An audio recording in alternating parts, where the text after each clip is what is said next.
I received a penalty for a violation I didn't commit. I dug through the documents, found the forged receipts, and identified the person behind the scheme. The court restored justice to me, and I'm sharing how I did it. I received a penalty for something I never did, and I decided to make them regret it. My parking ticket arrived on a Tuesday, stamped with a date I couldn't have possibly been at that place, and the audacity of the town clerk almost made me laugh.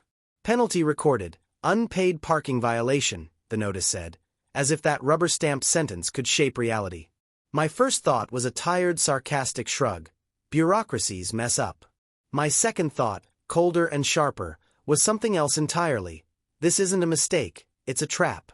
And in that moment, the story that would become my quiet, delicious revenge began to unfurl. It started small, an offended phone call to the municipality that went nowhere, a polite email that was ignored, a notice threatening late fees that arrived with the same clinical certainty as a death notice. That paper felt personal. I wasn't reckless. I had paid my dues and parked where I promised I would.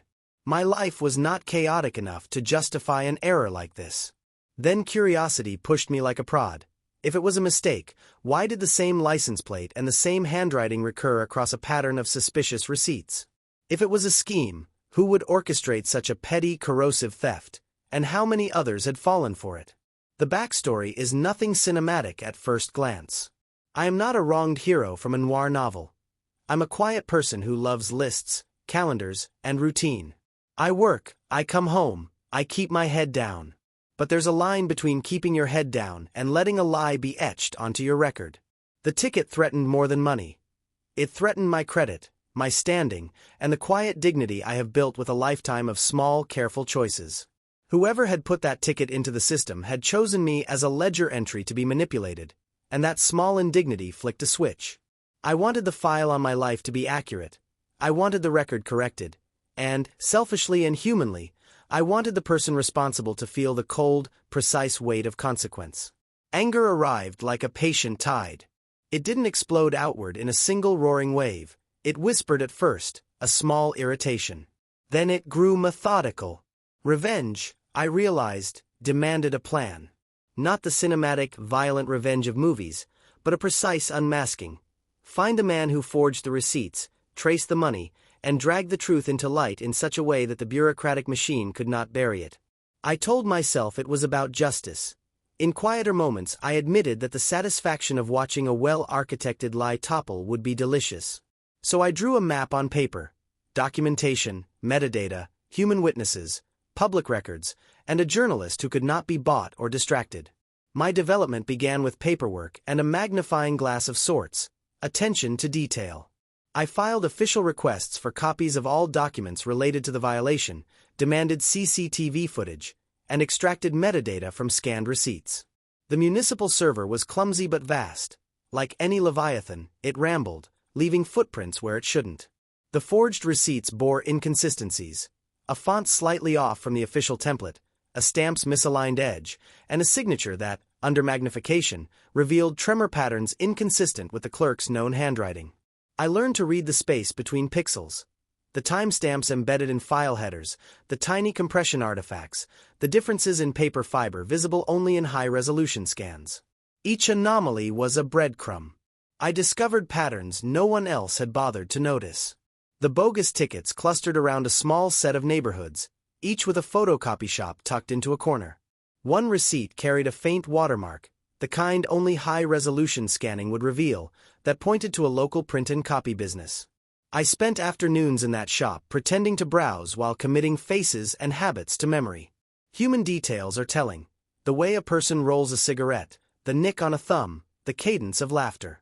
I noted the courier who always arrived at the same hour, the assistant who avoided eye contact when asked about deliveries, the owner who seemed too casual about ledger entries. Every new discovery tightened the noose. I ordered a certified copy of the registry where the false fines were logged and noticed a suspicious loop. The same account number was used to pay several of the bogus fines before the funds vanished into a shell company created only months earlier. Shell companies are costume actors. They appear and disappear with carefully curated histories. I dug into the domain registration of the Shell's website and found an email address that, when traced, led back to a personal account associated with a courier's family name. The courier's delivery logs matched the timestamps of payments, and the photocopy shop's ledger showed services rendered at times that coincided with municipal filing hours. Coincidence stacked upon coincidence until it loomed into pattern. I confess I took risks. I stalked public records, yes, but I also visited people face to face. I learned that the photocopy shop had a ledger and that they sometimes accepted payments through the same courier service used by municipal subcontracts. I followed the courier once, watching him deliver a stack of envelopes to a municipal assistant's desk. He walked away with a shrug and a cigarette, the kind of mundane gesture that hides the extraordinary. Coincidences congealed into questions. Why would a municipal assistant accept envelopes without registering them? Who benefited from the misfiled penalties? My inquiries became sharper, my notes neater. I documented timelines, assembled receipts, and cataloged evasive answers. As the plan matured, I orchestrated small tests. I submitted a Freedom of Information request under the pretext of academic research to see how quickly the municipal office would respond. I deliberately triggered a fake inquiry to the photocopy shop and waited to see who called. That call came from a number registered to a tight-lipped man who answered with an economy of syllables. He asked one question: "Who sent you?" I replied honestly, "A citizen." He hung up. He thought he had spooked me. Instead, he revealed the brittle bone of this crooked structure. Someone was nervous, and whenever liars grow nervous they start to leave more traces than before. Drama requires pacing. I fed my plan with dramatic pauses. I let documents simmer on my desk so that when I presented them later they would feel inevitable. I made small, deliberate errors at times. A minor mislabeling, a plausible slip that would lull the suspect into overconfidence. Confidence is a fragile architecture. Once a liar believes their construction is sound, they stop looking for termites. I sowed just enough doubt that the corrupt actors started to tighten their communications, exchanging fewer emails and relying on handoffs. That secrecy was evidence in itself. It made them clumsy in different ways, and those new clumsy things were easier to follow. The climax, when it came, was not an explosive courtroom tirade or a cinematic chase. It was quieter, cleaner, surgical. I compiled a dossier thick with photocopies, timestamps, courier logs, and the failing signatures of the clerk. I sent it to a reputable local journalist known for exposing municipal corruption, with a short, ironic subject line: "A ticket for justice." The journalist's interest moved things faster than my own small hands could. Within days, an investigation that had been stagnating was reopened. Officials who had ignored my polite inquiries now had to answer on the record. The courier's route logs matched the forged payment times. The photocopy shop's ledger matched the receipts. The shell company had a connection to an account used by a municipal subcontractor. The paper trail was clean, and the public gaze was hungry. My satisfaction wasn't vindictive. It was restorative. When the council publicly apologized and corrected the records, the payoff felt like a small private exhale. The clerk who had signed the fabricated files was suspended pending a full inquiry. The courier lost his contract. The shell company's accounts were frozen. The shell company dissolved into paperwork the way a lie evaporates under scrutiny. Yet the most delicious moment was watching the municipal notice that had arrived on my doorstep be updated to read, "Penalty rescinded." The crisp formality of that sentence tasted like the cold after a storm, clean and undeniable. The final beat of this first chapter isn't a neat, triumphant coda but a quieter truth. Justice can be slow, and sometimes it requires a person willing to read the small print. I didn't set out to be a crusader. I merely refused to let falsehood settle into the record. But the experience taught me that a patient mind and a small arsenal of curiosity are powerful weapons. I learned to savor the ironies, that the system designed to streamline accountability had been tripped by human greed, and that the same small errors that let the lie flourish could be used to dismantle it. I learned to be precise, to document, and to let the truth do the heavy lifting. So here I am, telling you the beginning of that story, not as a boast, but as a map. I want you to feel the slow burn, the way petty injustice can become a story of reclamation. Would I do it again? I don't know. The taste of that victory is mixed with the knowledge that someone else, somewhere, may still be slinging forged receipts and hoping their targets won't notice. But in that particular chessboard, the pawns moved right, and the king was checkmated. It was the nudge that set their unraveling into motion. And Spread, would you have done the same? My parking ticket arrived in the mail like a mocking postcard, 3 bureaucratic words stamped across the top. Penalty recorded, unpaid. That brief sentence hooked me. It promised a tidy explanation and instead delivered an accusation I never earned. The backstory was infuriating in its mundanity. I keep receipts, a small notebook with times, a habit of photographing parking meters with timestamps on my phone. That morning I had been at a dentist appointment across town. My phone calendar and the clinic's confirmation email would prove it. Yet the notice claimed a violation at a meter 2 blocks from my apartment at a time I was at another place entirely. The immediate victim was more than my bank account. It was my standing, the thin ledger of trust that bureaucracies illuminate.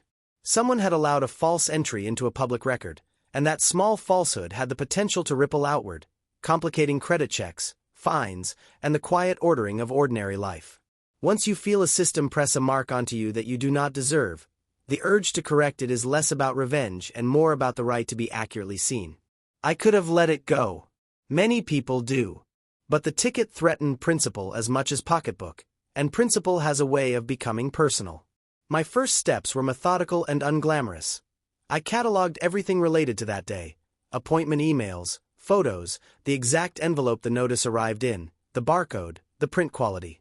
I filed a Freedom of Information request for the municipal records related to the alleged violation and requested CCTV from nearby cameras for the timestamp in question.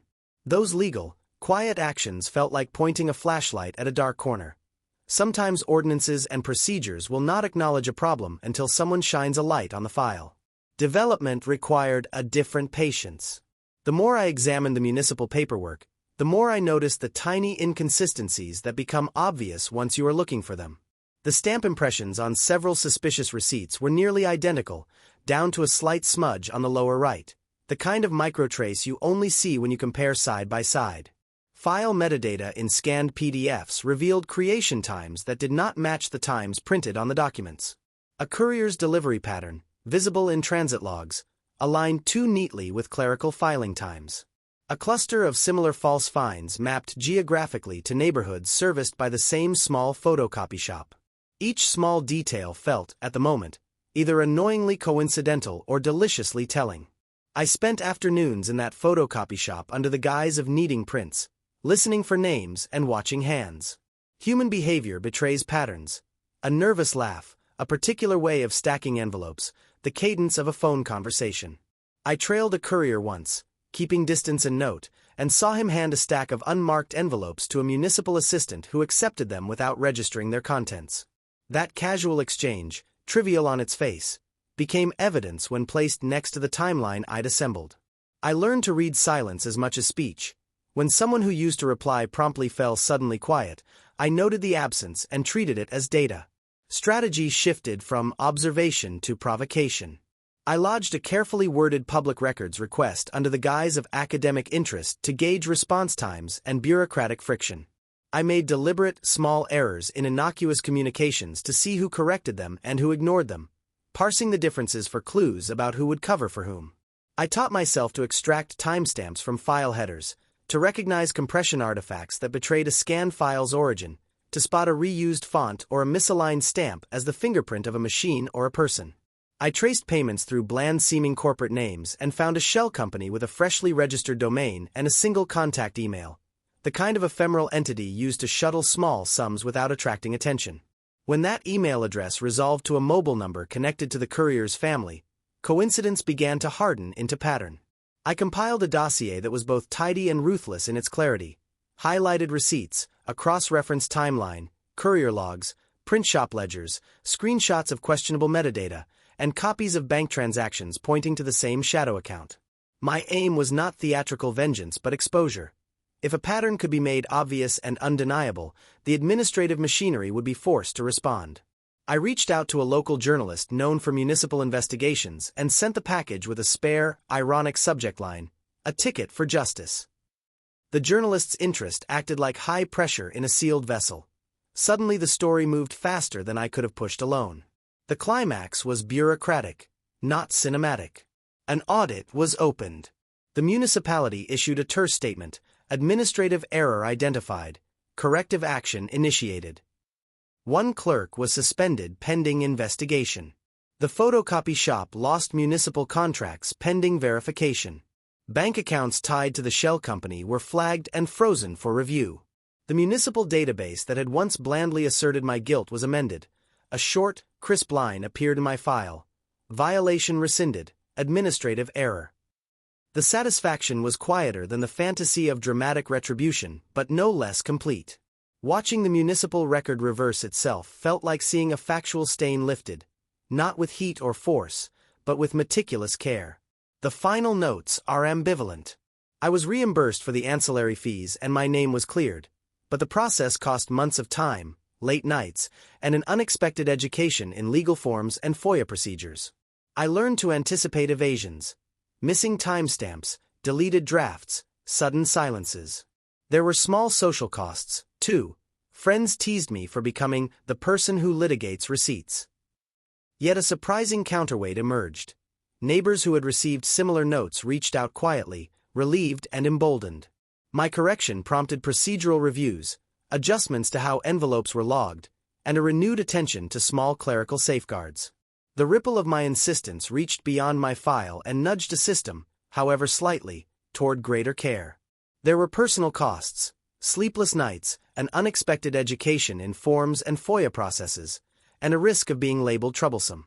Yet neighbors who had received similar notices reached out, relieved and emboldened. The correction rippled beyond my record. It prompted procedural reviews, tighter oversight, and encouraged others to speak up. That quiet ripple made the effort feel worth it. I keep the files as reminders, not as trophies. So I leave you with a question that feels like a dare. Would you have pulled at the seams? Would you have spent long evenings cataloging timestamps, visiting photocopy shops under pretense, and pressing a reporter to pry open a municipal closet? Or would you have preserved your peace and let the error stand? Is exposing a petty injustice worth the time, the risk, and the small social cost? What would you do in my place?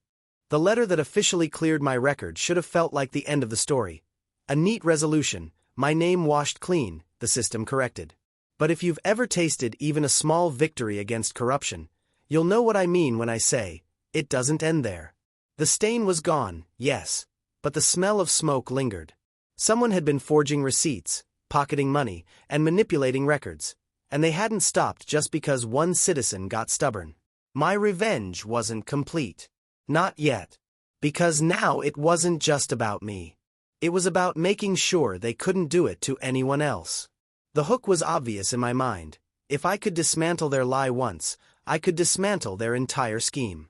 What started as a defense of my reputation morphed into something bigger, sharper. You might call it obsession. I prefer to call it justice sharpened into a blade. The backstory at this stage was no longer just mine. After my case hit the local paper, I started receiving emails from strangers. At first, I thought they were spam or exaggerations, but soon a pattern emerged. Elderly residents fined for parking violations in neighborhoods they never visited. Young professionals dinged with late fees for tickets they never saw issued. One single mother sent me a PDF of her alleged ticket, and the timestamp on it was identical to the one on my original violation. Identical. Down to the second. That was the smoking gun. Whoever was behind this wasn't just sloppy. They were lazy. They were recycling forged templates and betting no one would notice. Development meant shifting gears. My personal battle had been about proving my innocence. But the collective battle, our battle, was about showing how wide the rot had spread. I decided to build a case stronger than anything the municipal office could quietly sweep aside. That meant compiling every victim story, cross-referencing dates, and mapping the phantom tickets across the city. The result was chilling. In some months, as much as 10% of all recorded violations had anomalies. Wrong fonts, duplicated stamps, impossible time overlaps. What had happened to me wasn't an accident. It was an industrial-scale scam hiding in plain sight. My plan unfolded in layers. First, I gathered testimonies from victims, carefully notarized and time-stamped. Then, I created a digital archive of all suspicious tickets, highlighting anomalies with visual markers even a layperson could spot. After that, I looked for the money trail, always the hardest part. Bureaucracies bury their theft under mountains of ledgers and subcontracts, but even the best thief leaves fingerprints.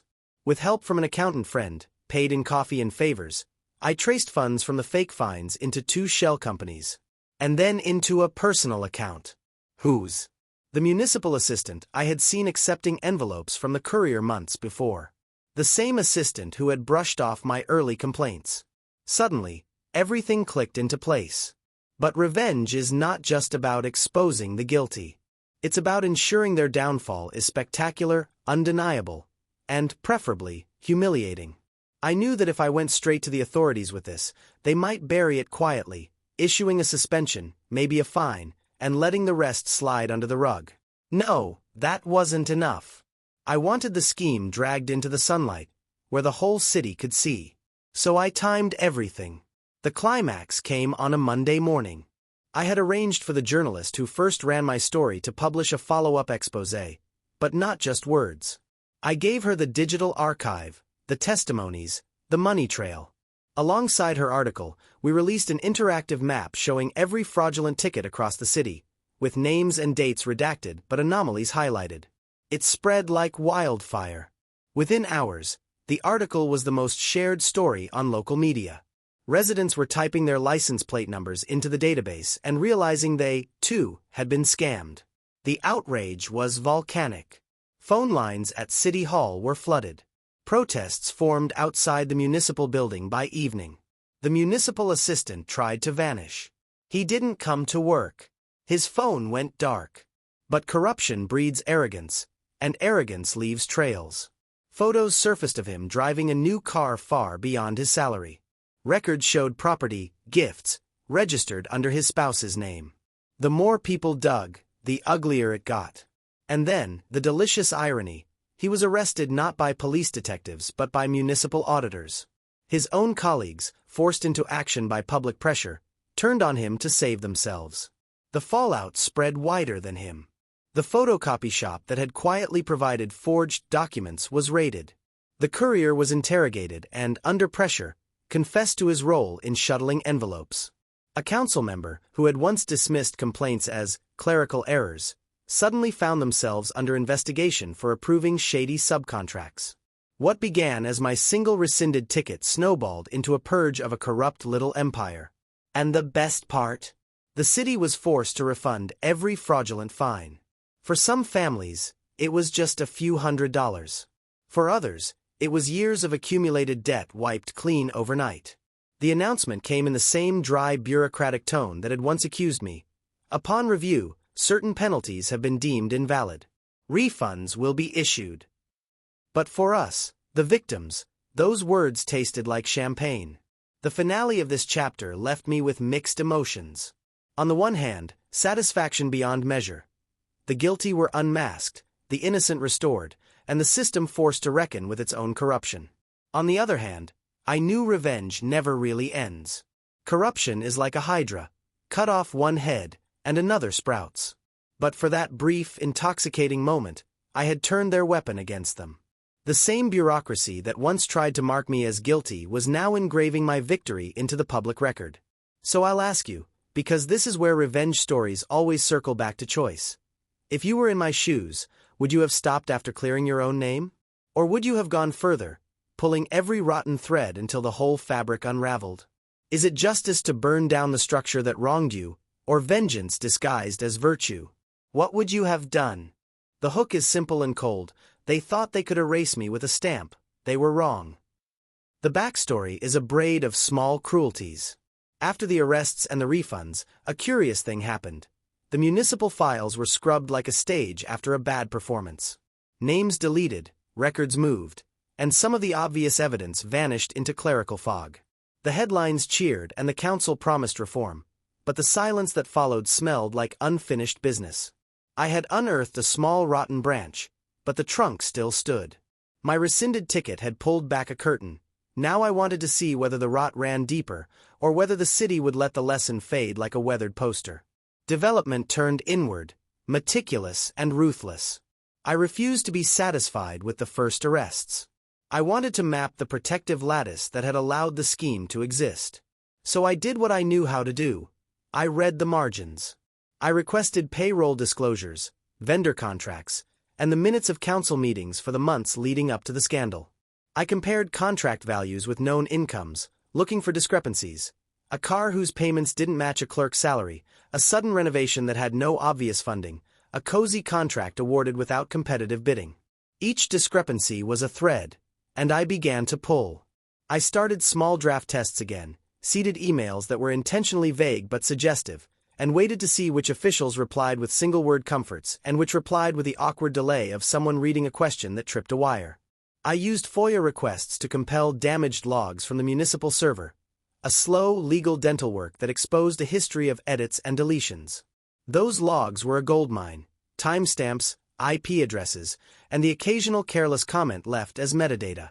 One comment read like an aside, a shorthand initial on a payment approval, and when traced led to a secondary vendor who had been receiving small, frequent transfers from a department account. The transfers were below reporting thresholds, but numerous enough to fund what I began to suspect was a lifestyle beyond a clerk's pay grade. I widened my net. I re-examined vendor lists, searching for names that appeared and disappeared too neatly. I cross-referenced company registrations, addresses, and phone numbers. The shell companies used to launder funds were often registered in residential units and used throwaway emails. A pattern emerged. Several vendors shared a contracted courier service, and that courier, when tracked through delivery logs and social media breadcrumbs, showed ties to a procurement clerk's neighborhood. It was the same courier whose subtle handoffs I had observed earlier. Coincidences hardened into connections. As the dossier grew, I learned to weaponize patience. I waited for the right time to nudge, then nudged again. I invited a trusted journalist to look through the new material, but I also seeded it carefully to online community forums and neighborhood groups, giving people the tools to search municipal ledgers themselves. Public scrutiny is a strange kind of force. It amplifies small curiosities into collective queries. A civic-minded programmer from a local forum wrote a script to parse the municipal payment CSVs and flagged recurring transfers below suspicious thresholds. Within days, dozens of residents fed license plate numbers and vendor names into the public map we had begun to assemble. Anonymous tips soon followed. The climax of this phase was both legal and absurd. Enough public pressure and clearly documented irregularities forced an ethics committee to convene. They called hearings, subpoenaed documents, and asked officials to testify under oath. The vendor who had appeared above suspicion cracked when confronted with overlapping evidence: courier receipts, shadow payments, and a ledger entry that betrayed a pattern of gifts, thinly veiled as consulting fees. Under oath, he admitted to funneling small amounts into an unofficial expenses account used to smooth uncomfortable conversations. The municipal procurement clerk, whose name had been a footnote in an earlier report, was now the central figure. Her testimony wavered. She gave the ritual of denial, then the long, slow collapse that comes when a paper trail on the internet has become too loud. The political theater that followed was delicious in its petty choreography. Officials who had once nodded politely at one another at council events now offered perfunctory statements of regret. Some resigned quietly. Others were suspended pending fuller investigation. Contracts were frozen. The courier's delivery logs, once mundane records of envelopes moved from A to B, became evidence. The photocopy shop's ledger was subpoenaed and its owner admitted to producing templates on request. The cascade continued. Auditors followed the money. Tax authorities traced suspicious income, and a handful of ordinary names were excised from polite municipal circles. The small, bureaucratic machine that had run this fraud sputtered under relentless attention. The fallout extended beyond criminality. The city was embarrassed, reputations were tattered, and a new procurement policy was drafted.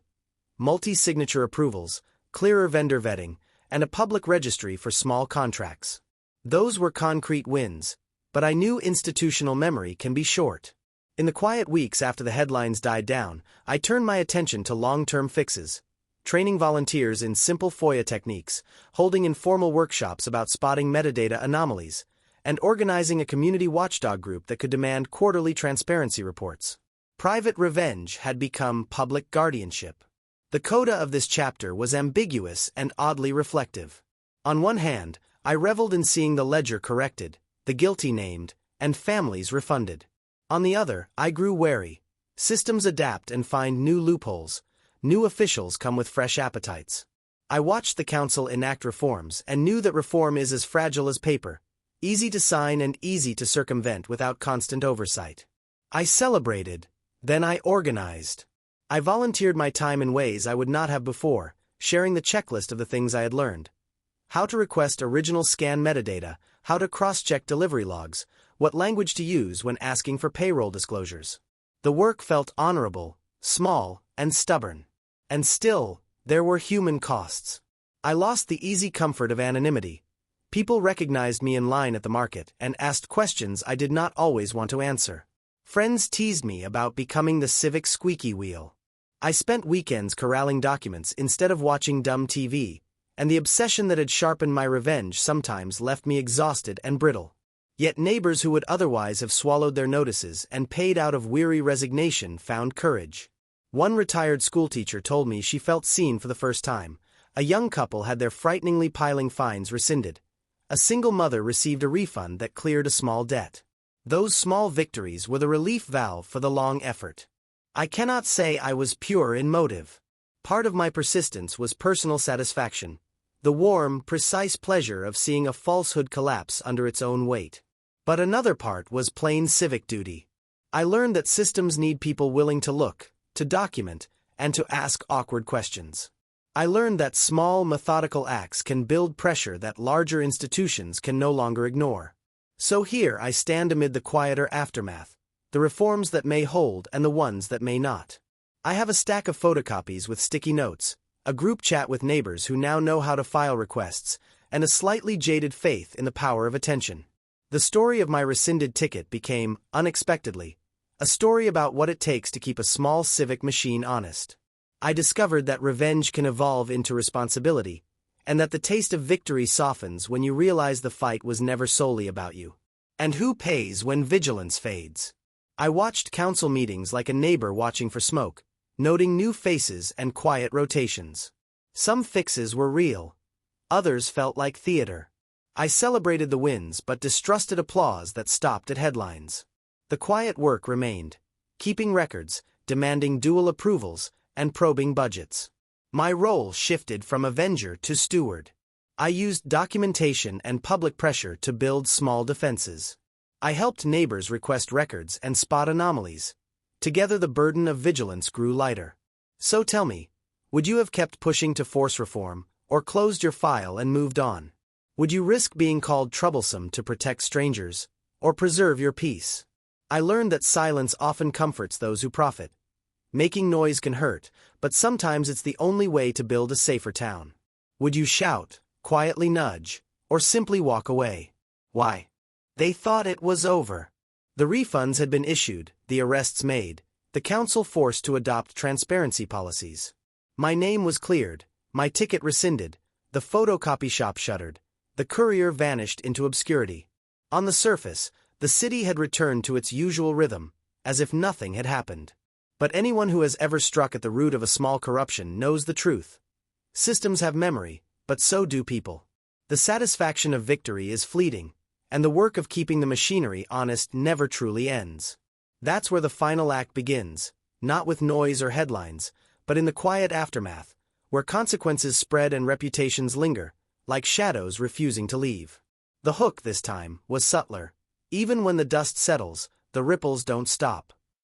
I had learned, over months of research, observation, and strategy, that a single act of exposure can reverberate far beyond the initial target. The clerk who forged receipts was gone, but her allies, the ones who smiled in meetings, diverted attention, and approved contracts under the radar, were still embedded in the system. My objective shifted. This wasn't about revenge for myself anymore. It was about making sure the structures that allowed corruption to flourish could not easily rebuild.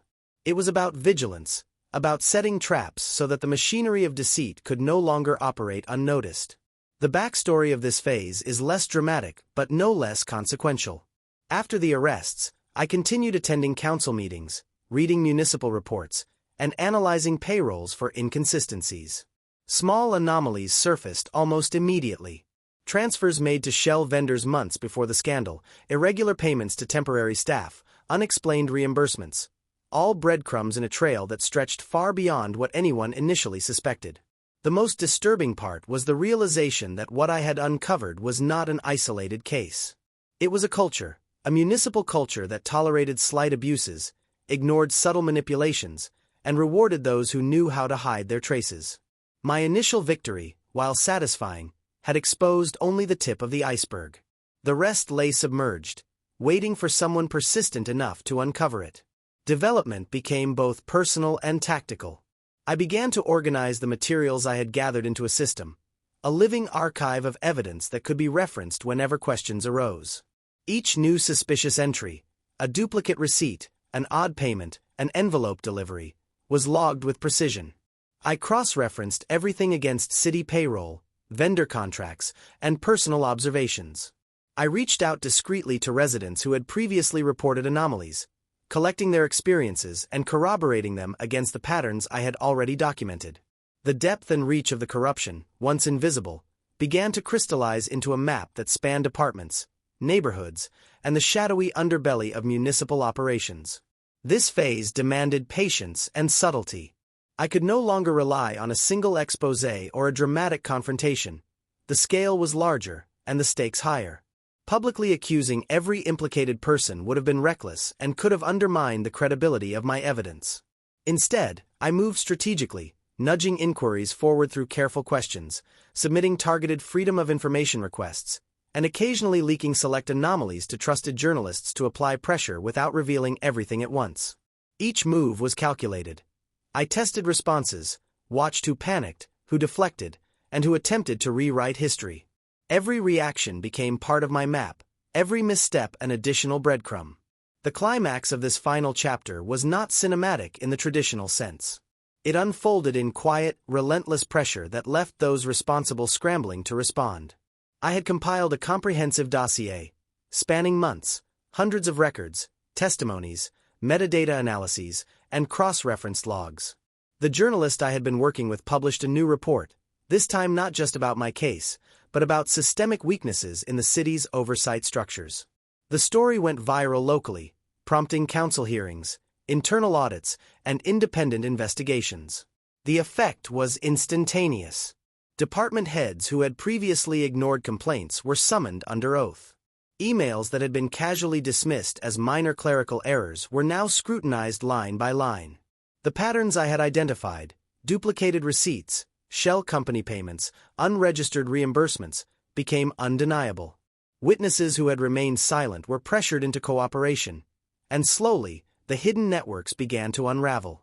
What followed was both bureaucratically satisfying and quietly dramatic. The council enacted new transparency policies. Mandatory digital logging of all transactions, dual approvals for any payment over a specified threshold, routine audits of temporary staff and vendors, and a public-facing portal for residents to verify fines and receipts. Those who had been involved in prior schemes faced disciplinary action, suspensions, contract terminations, and in some cases criminal investigation. Even the courier and the photocopy shop owner were compelled to provide full disclosure of past transactions under threat of legal penalties. The network that had operated in secrecy for years had been exposed, its methods catalogued, and its participants publicly accountable. Justice, measured in forms, subpoenas, and signed affidavits, had been delivered, not in explosive confrontation, but through persistent methodical uncovering of the truth. The final stage, however, was reflective. After the arrests, audits, and policy changes, I realized that victory had a cost beyond the immediate satisfaction of seeing the guilty punished. Months of obsession had altered my daily rhythms. Sleepless nights spent cross-referencing logs, analyzing timestamps, and strategizing next steps had become a habit I could not easily break. Social relationships bore strain. Friends teased me for becoming the person who investigates parking tickets, while neighbors sought advice and reassurance from someone who had proven they could navigate the system. I had gained influence, certainly, but with it came responsibility. To maintain vigilance, to share knowledge, and to ensure that the lessons learned would outlast my personal involvement. The lesson was subtle and almost ironic. True revenge is never only about personal vindication. It evolves, sometimes unexpectedly, into a broader pursuit of accountability and reform. What began as a single rescinded parking ticket had become a catalyst for systemic oversight, an awakening of civic responsibility, and a demonstration of how patient, methodical action can expose entrenched corruption. Yet it also reminded me that systems adapt, and that oversight requires constant attention.